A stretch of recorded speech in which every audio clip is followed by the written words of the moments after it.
సోది చెబుతానమ్మ సోది, జరిగింది చెబుతాను, జరగబోయేది చెబుతాను, అంతా మంచే చెబుతాను. ఆ తల్లి ఏది చెబితే అదే చెబుతాను, ఉన్నది ఉన్నట్టు చెబుతాను.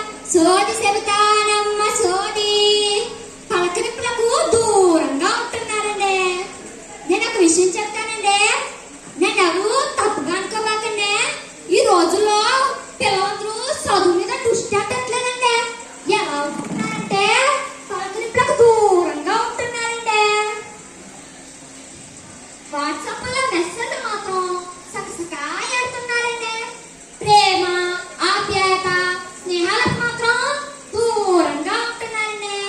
ఫేస్బుక్ అదేంటది ఇన్స్టాలు, ఫ్రెండ్ రిక్వెస్ట్ మాత్రం పంపుతూనే ఉంటున్నారండి. ఆటలకి, మైదానాలకి దూరంగా ఉంటున్నారండి. కళ్ళు దెబ్బతినేలా ఫ్రీ ఫైర్లు, పబ్జీలు ఆడుతూనే ఉంటున్నారండి. చక్కగా అమ్మ అమ్మమ్మ చేసిన వంట తినకుండా సిగ్గిలు, టమాటాలు ఆర్డర్ పెట్టుకుంటున్నారండి. ఆర్డరు మన సంస్కృతి సాంప్రదాయానికి దూరంగా ఉంటున్నారండి. దేశాలు, టైర్లు చెప్తూనే